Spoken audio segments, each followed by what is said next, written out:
Shalom Bapak Ibu dan Jemaat yang dikasih dalam Tuhan. Sebagai bagian dari STT Aletheia, mari bersama kita membacakan visi misi STT Aletheia secara bersama-sama.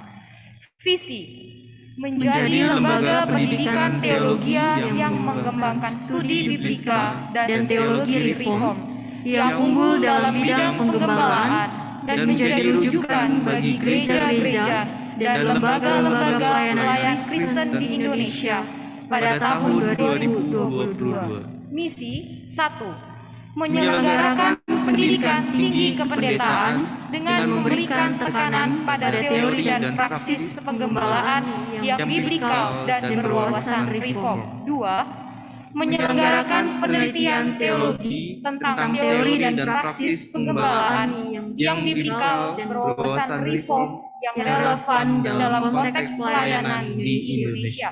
3. Menyelenggarakan pengabdian masyarakat dalam bentuk penggembalaan dan pemberdayaan warga gereja dan lembaga Kristen di Indonesia. Saat teduh.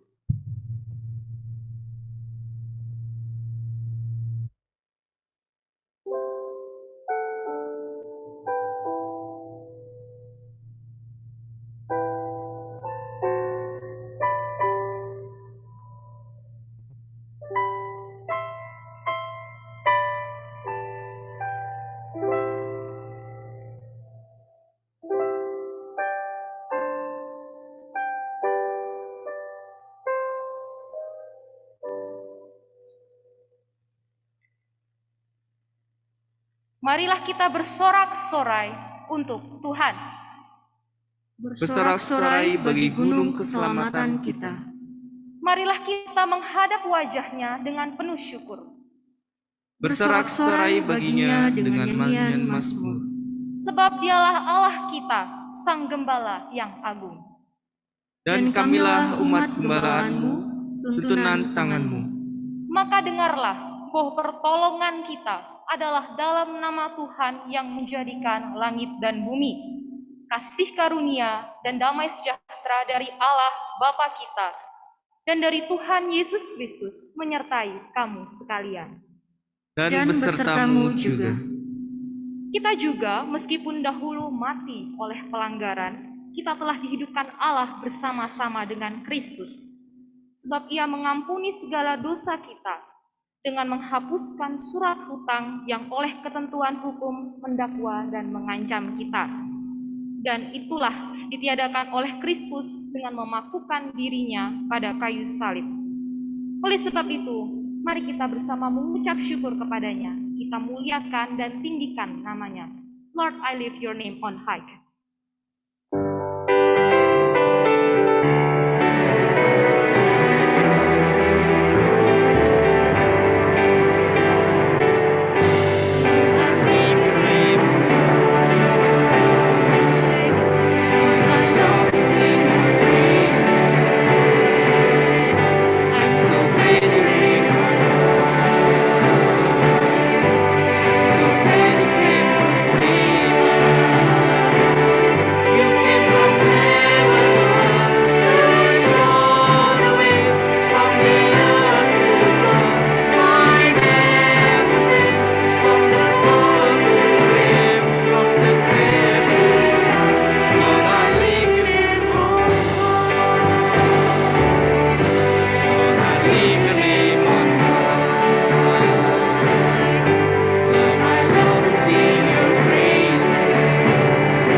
Dan diam di antara kita, dan kita telah melihat kemuliaannya, yaitu kemuliaan yang diberikan kepadanya sebagai anak tunggal Bapa, penuh kasih karunia dan kebenaran.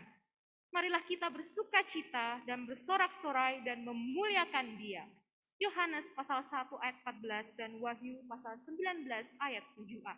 Jemaat dipersilahkan duduk.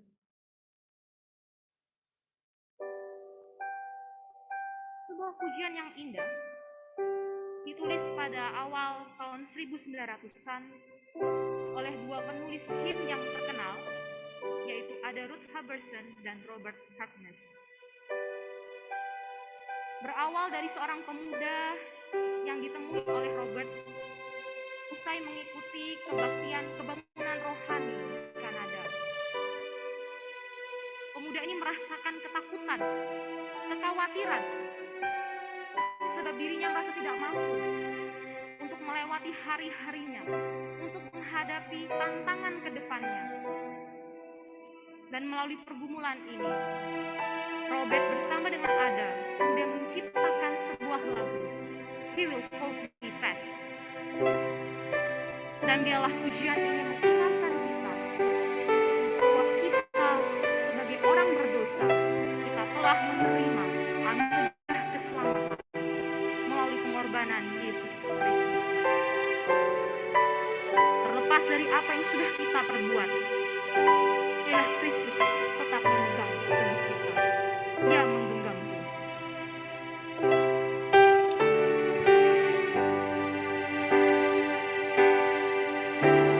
Saat imanku lemah, Kristus genggamku. Saat godaan datang, Kristus genggamku. Saat ku tak berdaya, lewat hidup, meski kasihku pucat, Dia pun sayang. Dia menggenggam. Dia menggenggamku. Dia menggenggamku. Kristus mengasihiku. Dia menggenggamku. Dia menderita bagiku. Kristus genggamku. Telah dibenarkannya. Dia menggenggamku. Bangkit dan hidup baru. Dia terus genggamku. Sampai ku melihatnya. Saat Dia datang, Dia menggenggamku. Dia menggenggamku. Kristus mengasihiku. Dia menggenggamku. Dia menggenggamku. Dia menggenggamku. Kristus mengasihiku. Dia menggenggamku. Mari kita berdoa. Hati kami menjadi pahit Tuhan, ketika kami tidak setia dan menyangkal diri-Mu. Ketika kami menjadi egois, kami telah meninggalkan kasih-Mu yang semula dan tidak menyadari betapa dalamnya kami terjatuh. Kami menyesal karena tidak tahu kemana lagi kami dapat lari dari hadapan-Mu. Tetapi karena kasih-Mu, kami tetap berada di dekat-Mu.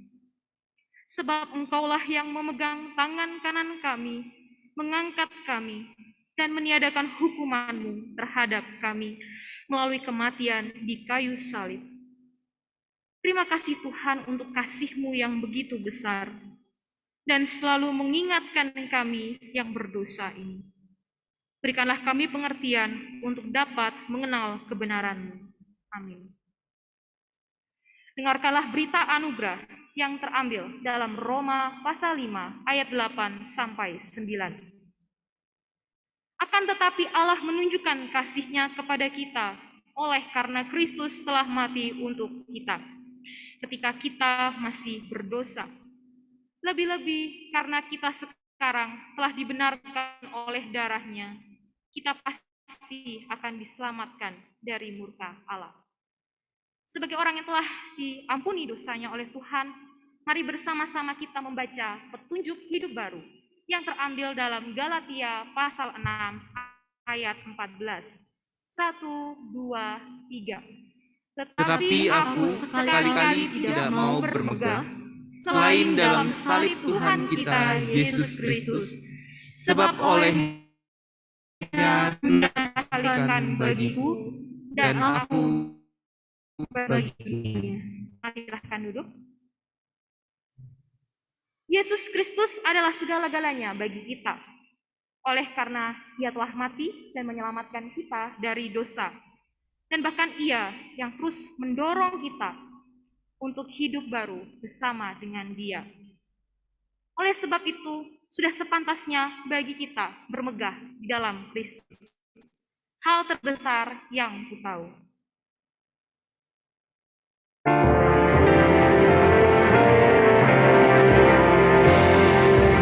Hal terbesar yang ku tahu, yang menggerakkan daku.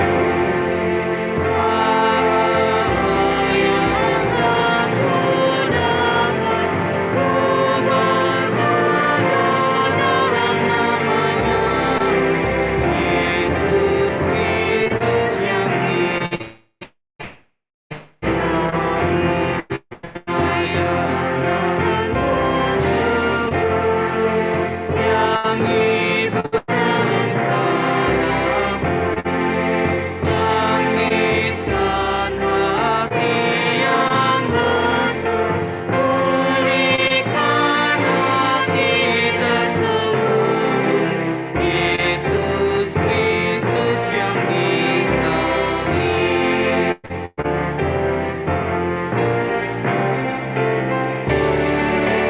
Hal terbesar yang ku tahu, yang menggerakkan daku, iman dan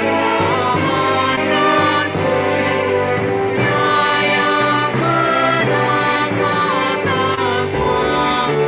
Yesus Kristus yang disalib. Umat dipersilakan untuk bangkit berdiri. Sebagai orang percaya, baik di segala tempat maupun di segala zaman, marilah kita bersama mengikrarkan pengakuan iman rasuli yang berbunyi demikian.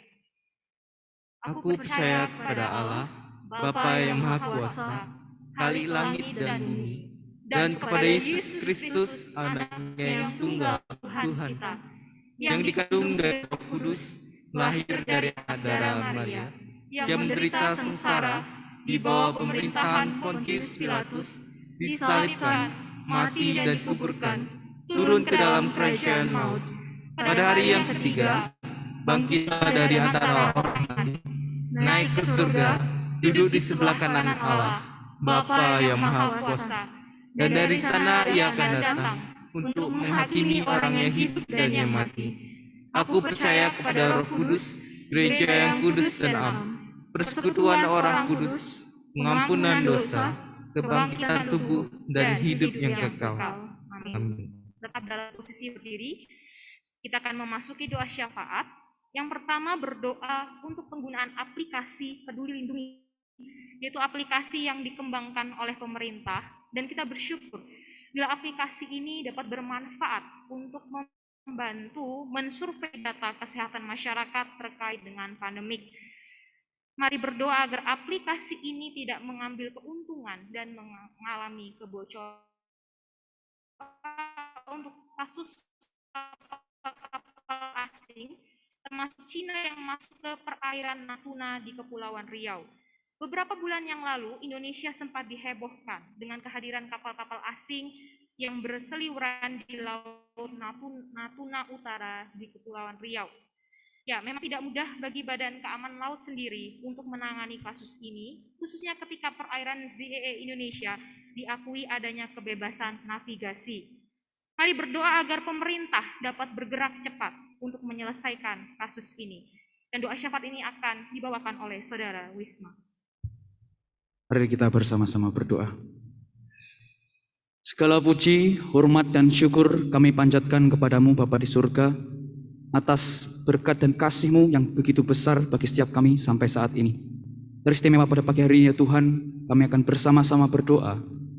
Dan kami bersyukur Tuhan, bila mana melalui aplikasi Peduli Lindungi, kami boleh mengakses dan kami boleh memverifikasi data terkait dengan virus corona ini ya Tuhan. Kiranya melalui ini semua, data verifikasi segala sesuatunya itu boleh valid dan tidak ada kebocoran data itu Tuhan. Kami juga berdoa melalui aplikasi ini Tuhan, kiranya orang-orang tidak mengambil keuntungan dari ini, melainkan aplikasi ini boleh digunakan dengan baik dan tidak menguntungkan salah satu pihak saja ya Tuhan. Kami juga berdoa ya Tuhan, beberapa waktu lalu di perairan Natuna di Indonesia terdapat kapal-kapal asing yang mengeksploitasi tentang perairan di Indonesia ya Tuhan. Kiranya Tuhan boleh melalui ini semua berkarya pemerintahan boleh sigap dalam menyelesaikan masalah ini, sehingga masalah ini boleh tepat terselesaikan ya Tuhan. Tuhan, inilah doa seruan kami panjatkan hanya di dalam nama Tuhan Yesus Kristus, Sang Gembala kami yang ajaib. Amin. Jemaat dipersilahkan duduk. Kita akan bersama mendengarkan firman Tuhan yang disampaikan.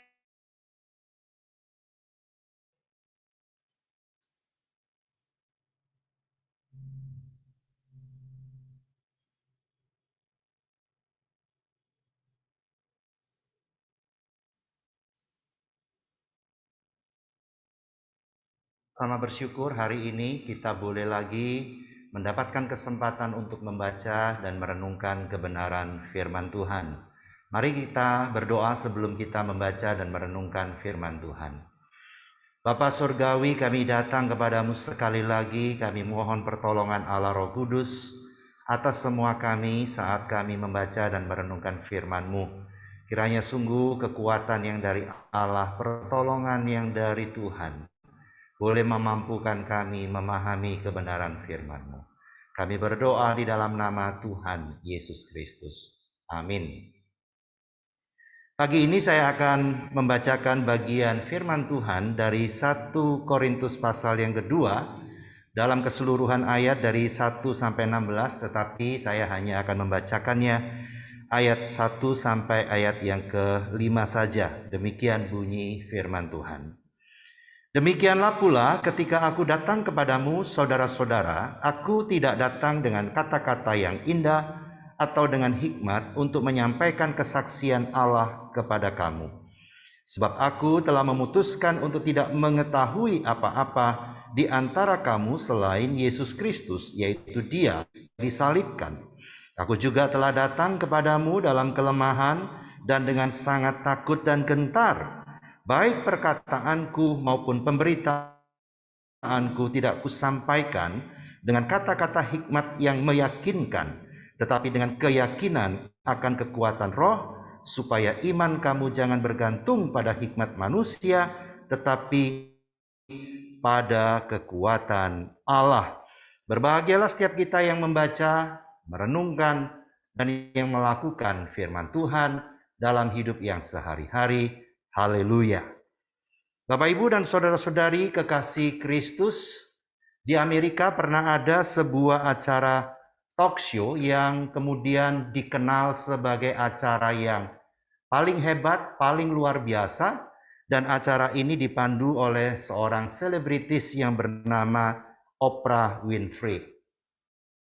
Acara ini memang berakhir pada tahun 2011, tetapi selama 25 tahun acara ini sangat disukai oleh orang-orang Amerika. Dan selama 25 tahun menghasilkan 630 episode talk show.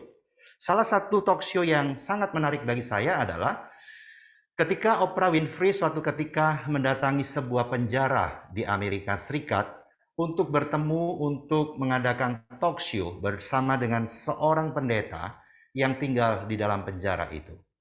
Pendeta ini dihukum seumur hidup, artinya sampai dia mati, dia akan tetap ada di dalam penjara. Dan itu sesuai dengan kasus yang pernah dia lakukan, karena dia membunuh istrinya sendiri yang adalah seorang perawat, dan dari pernikahan itu mereka dikaruniai 3 orang anak. Di dalam wawancara dalam talk show itu kemudian Oprah Winfrey bertanya, istrimu sendiri. Dan pendeta ini jujur mengatakan bahwa bertahun-tahun kami menikah. Saya merasa sebagai seorang laki-laki, sebagai seorang suami, tidak mendapatkan apa yang saya inginkan. Saya di rumah tidak dihormati oleh istri. Saya tidak diterima dengan apa adanya. Dan seringkali saya direndahkan, bahkan saya dihina. Saya dikata-katai sebagai seorang laki yang tidak berguna.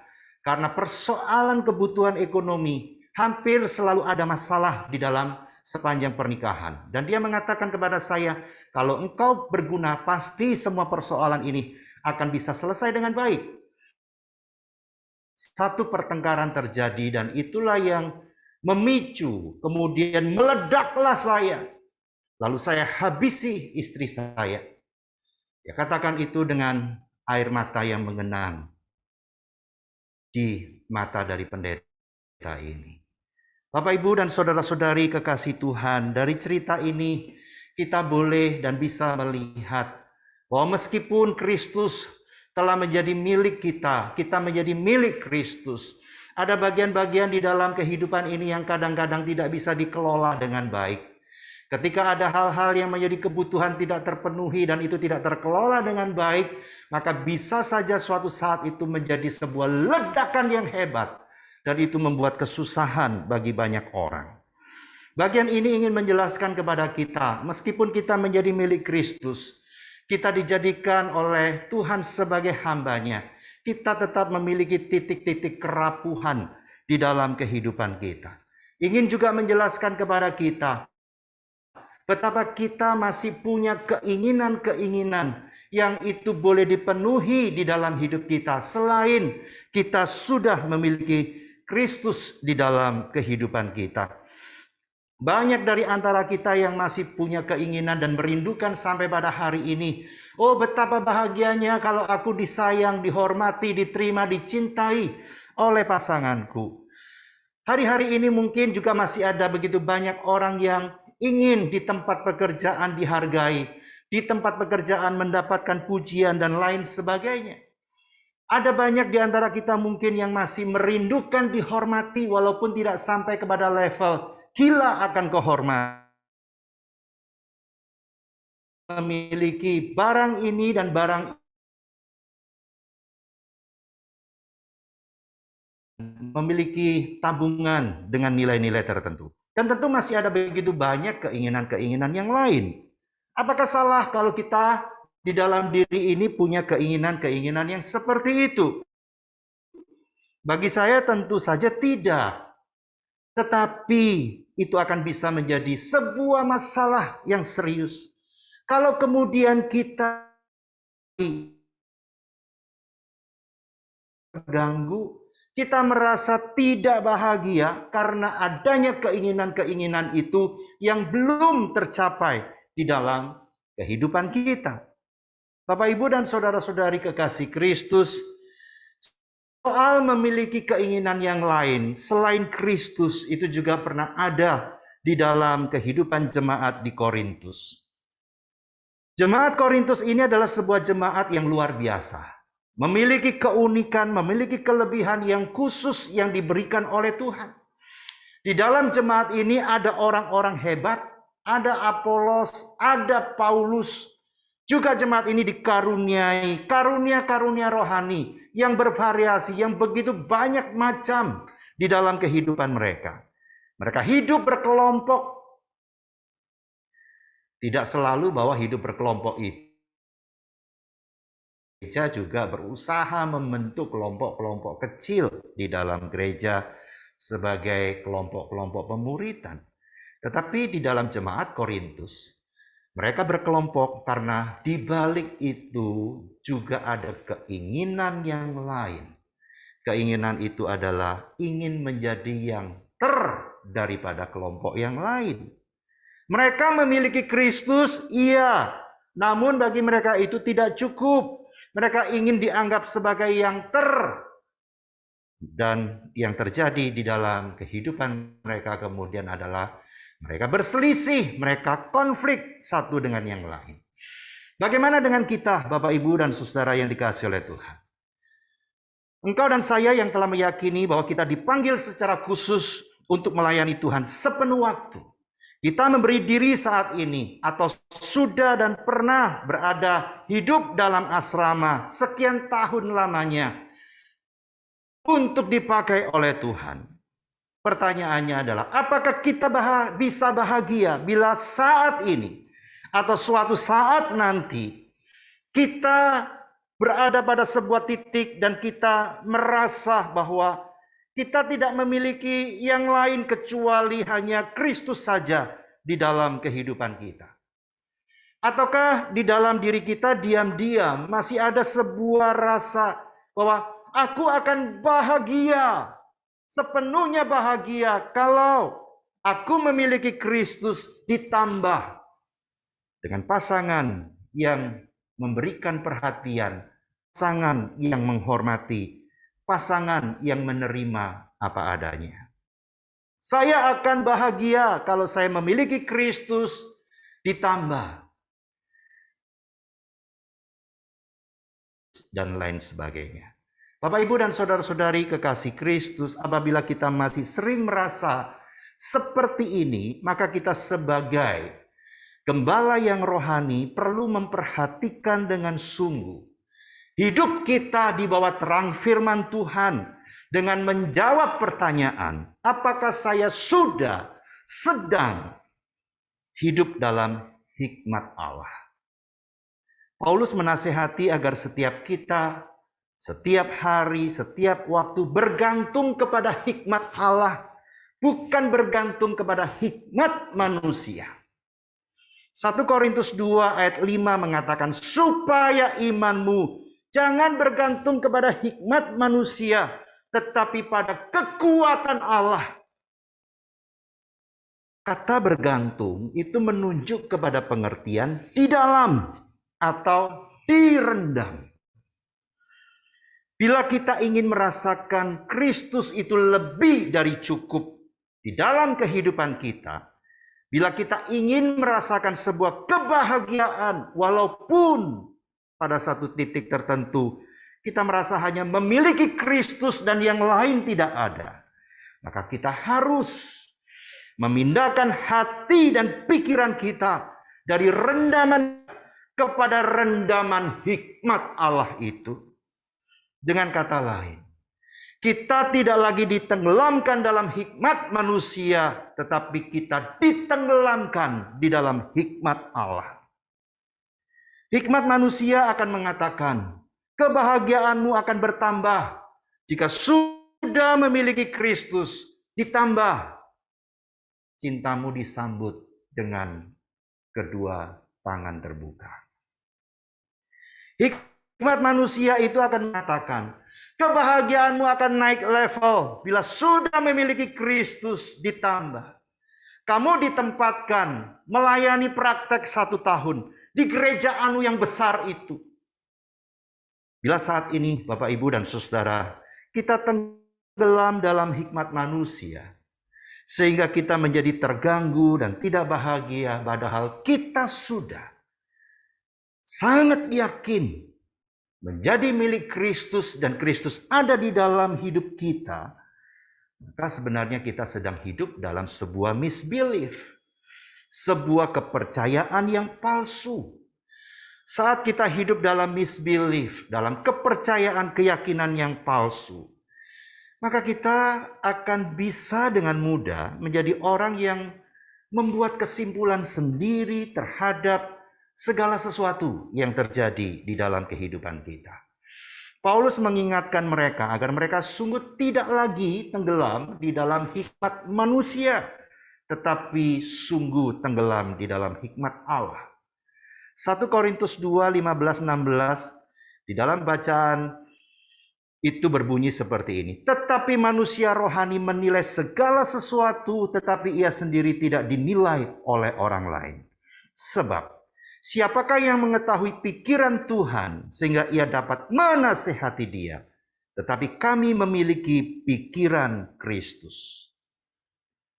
Bagi Paulus, seorang gembala rohani itu haruslah seorang yang dapat menilai segala sesuatu sesuai dengan terang firman Tuhan. Bukan menjadi penasehat Tuhan.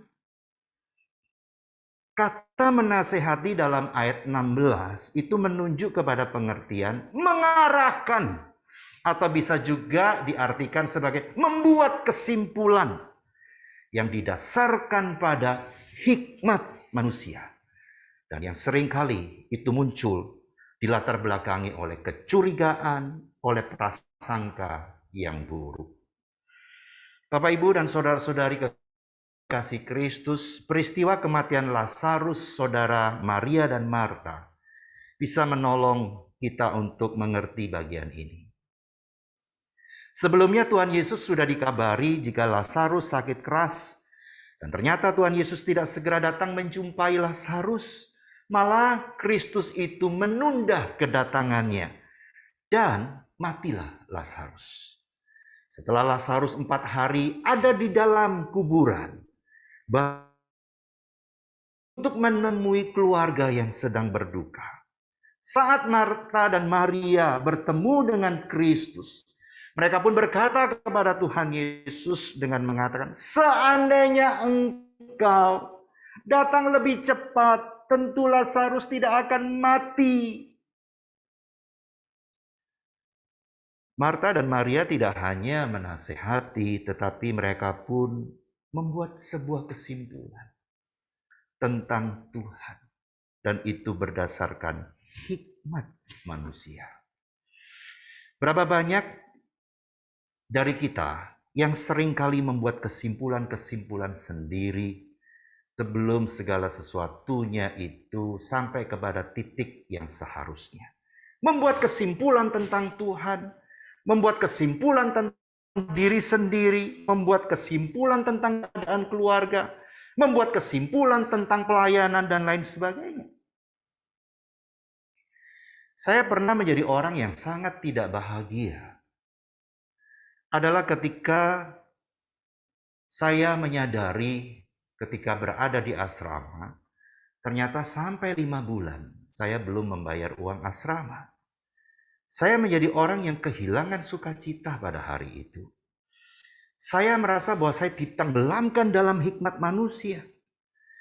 Karena pada waktu itu saya membuat kesimpulan. Kesimpulan itu adalah, Tuhan sepertinya tidak memilih saya untuk sekolah Alkitab. Sebab kalau Tuhan memilih saya masuk sekolah Alkitab, bagaimana mungkin Dia membiarkan saya 5 bulan tidak punya uang? Bagaimana mungkin 5 bulan itu saya tidak punya apa-apa? Ini waktu begitu lama. Pasti Tuhan tidak menghendaki saya ada di dalam sekolah Alkitab ini. Kalau bulan 6 saya belum bayar uang asrama, maka saya akan dipulangkan oleh sekolah. Bayangan itu menakutkan. Sampai kemudian saya membuat semacam kesimpulan yang baru lagi. Saya pasti akan dipulangkan. Saya akan pasti bertemu lagi dengan papa saya untuk menanggung rasa malu. Sebab saya ingat betul waktu akan berangkat sekolah Alkitab, papa saya pernah bertanya, Kamu sekolah, siapa yang akan biayai? Dan saya tidak katakan Tuhan yang akan biayai karena beliau belum menjadi seorang Kristen. Saya hanya katakan kepadanya, ada Pak, ada yang biayai walaupun hari itu belum ada. Di dalam hati saya meyakini Tuhan akan bayar itu. Saya sudah bayangkan bahwa saya akan pulang dengan muka yang tertunduk, malu. Kalau ditanya saya tidak bisa jawab. Itu sesuatu hal yang hari-hari itu saya begitu sangat depresi, saya kehilangan sukacita, saya tidak bahagia sama sekali.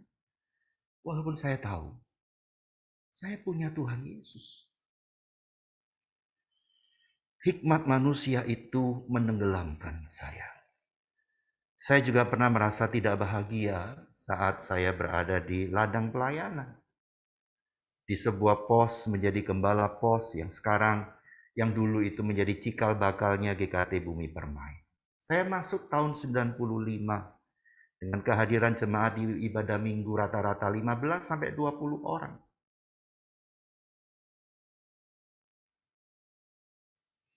Selama 2 tahun, jumlah itu tidak merangkak naik. Saya pun membuat sebuah kesimpulan. Jika Tuhan menghendaki saya berada di tempat ini untuk melayani, maka Tuhan tidak akan pernah membiarkan keadaan gereja ini tidak merangkak naik dalam soal jumlah. Saya pun berada pada situasi yang sangat tertekan hari itu dan saya sangat depresi. Saya merasa bahwa Tuhan tidak menghendaki saya lagi ada di situ. Saya sempat membuat surat pengunduran diri. Meski pada akhirnya sampai pada hari ini tidak pernah saya pada pendeta Siakoksin sebagai gembala senior pada waktu itu.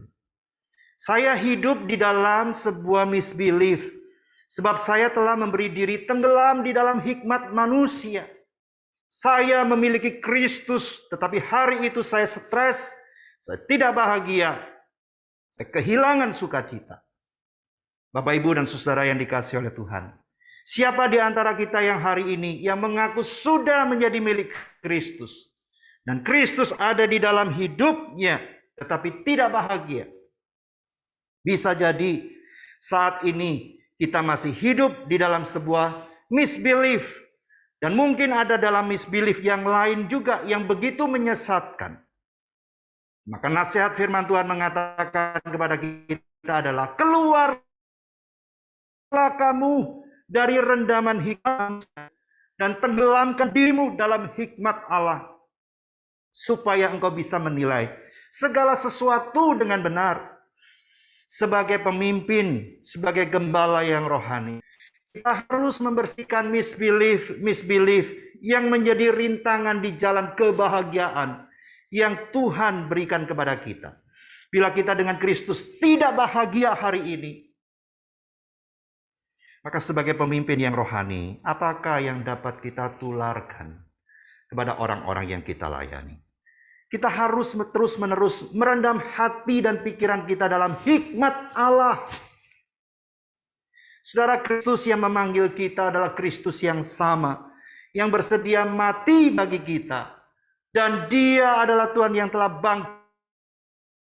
Kristus adalah Tuhan yang lebih dari cukup. Sekali lagi, lebih dari cukup untuk membuat kita bahagia. Tambahkan ini, tidak ditambahkan itu dalam perjalanan hidup kita. Dan jika suatu saat hal ini benar-benar terjadi, ingatlah dengan baik, Kristus selalu lebih dari cukup. Rendamlah hati dan pikiranmu dalam kepada hikmat manusia, supaya saat engkau melayani, kering dengan pujian, panen dengan kritik, gairah,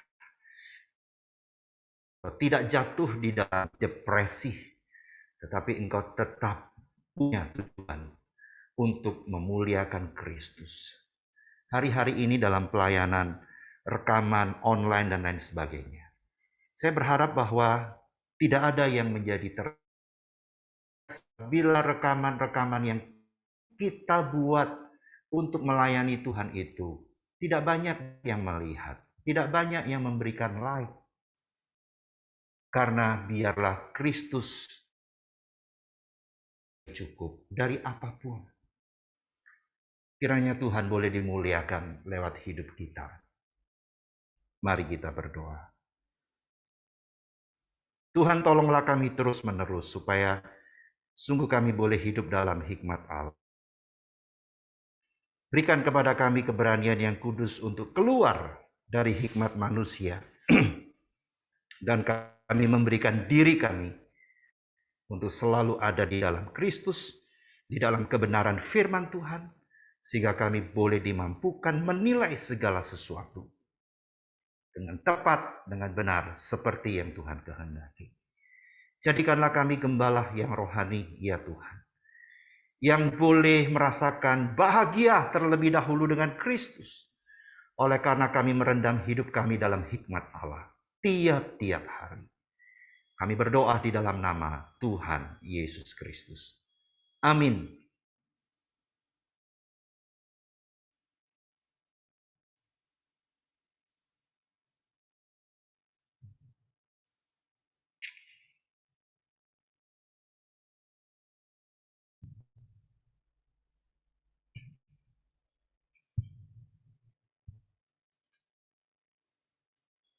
Berikut untuk laporan persembahan yang bisa lihat di layar LCD. Jemaat dapat memberikan persembahan baik secara offline maupun juga online melalui nomor rekening yang sudah tertera di layar LCD.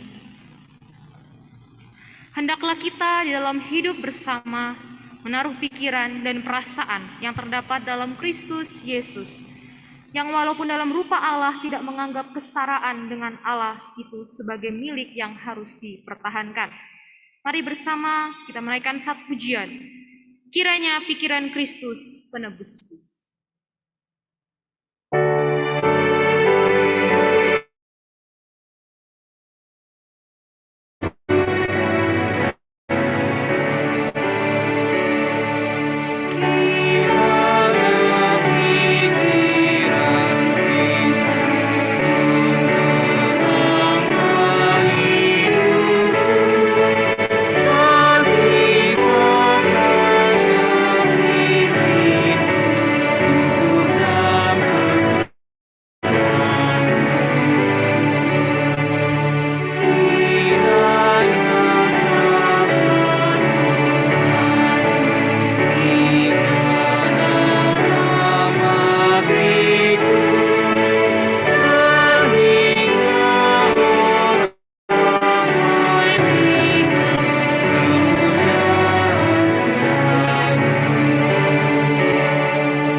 Persembahan, mohon dengan kasih Saudara Terius memimpin dalam doa.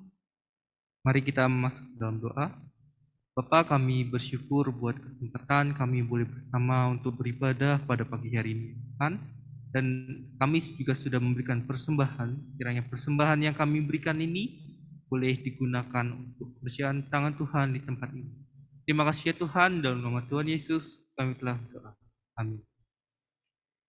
Kita akan bersama mengakhiri ibadah pada hari ini, doksologi dan doa berkat dibawakan oleh Pendeta Agung Gunawan. Doksologi. Oh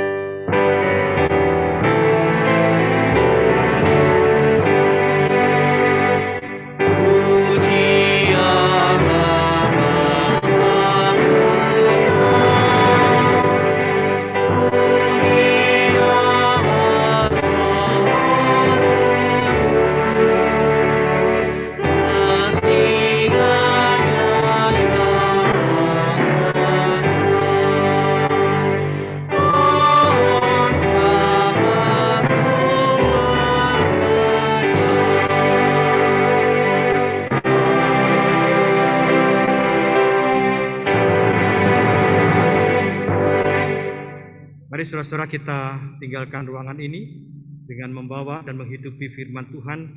Hiduplah di dalam hikmat daripada Tuhan, bukan hikmat manusia. Dan terimalah berkat-Nya. Kiranya damai sejahtera daripada Allah Bapa, kasih dan keselamatan yang kekal dari Tuhan kita Yesus Kristus, serta kekuatan pertolongan penghiburan Allah Roh Kudus menyertai saudara sekalian mulai pagi ini sampai Maranatha, Tuhan Yesus datang kembali. Amin.